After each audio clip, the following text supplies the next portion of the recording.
let's say that we've got an individual who's been a great saver. He's got $100,000 worth of assets, and he's saving a tremendous amount of money, saving $20,000 a year, and he's increasing his savings by 4% a year. A lot of people are told that, if we increase our savings each year, that's going to inflation-proof our savings. Is that true?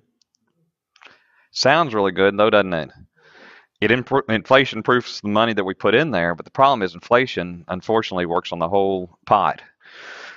Earning 5% over 35 years. And based on this illustration, they'd end up with $3.8 million.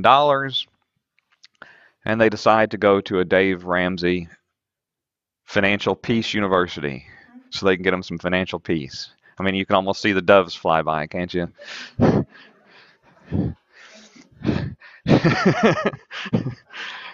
And Dave says, what are you doing? You're saving this money. You're paying 8% for your cars to your banker. Everybody knows cash has no value. So if you just took the money out of here, everything's going to be great. You avoid all this interest, and you're going to have financial peace. So let's look at that.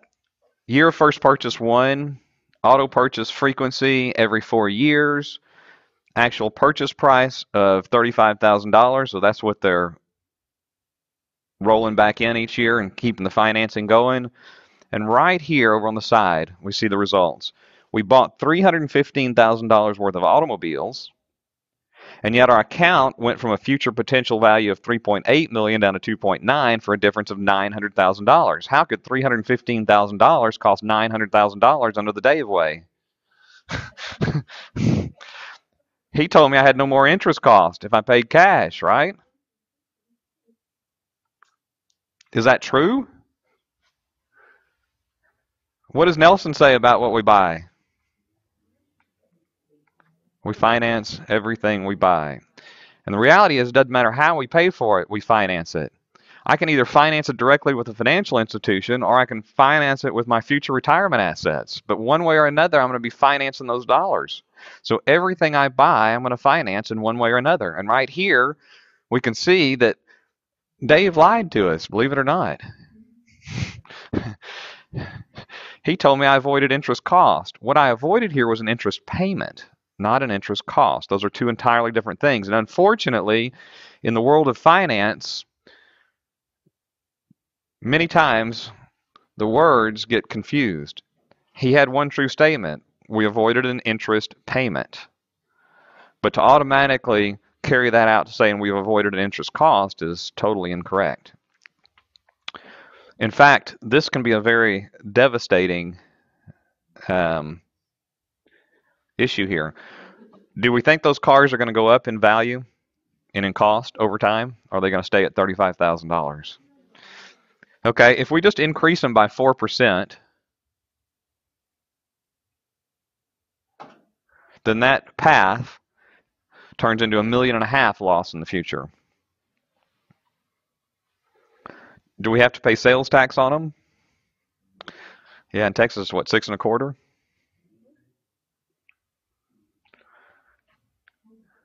Do we have to have, hey Ricky, do we have to have auto insurance to drive them? What, $2,500? Going up by probably 6% a year. How many families, not counting the kids, trade one car every 4 years? Isn't it 2 every 4? Or 1 every 2? Man, thanks to Dave's help. What was that? There you go. That's right. Dave helped us turn $3.8 million into $125,000. And this guy's going to feel great about it until he gets out there. And then I don't think there's going to be much financial peace. He's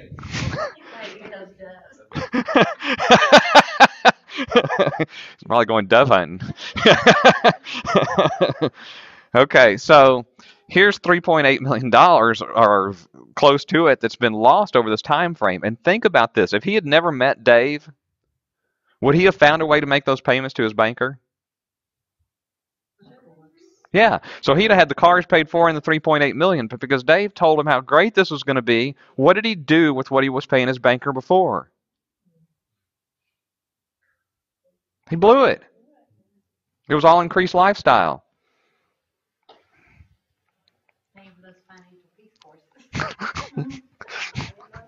That's right. This doesn't get it. It starts in the right direction a little bit, but without the discipline and the understanding of being an honest banker, this is what you end up with. And statistics show that's exactly what's happening to the financial peace graduates. That's when you figure it out. Why? Because if he told you how great this was, you're feeling good about it. I mean, life is good. Man, everything's great. I've got this burden off of me. Man, extra money comes in. We get to go out to eat every night. $35,000 cars. No way, man. We push that up. Okay?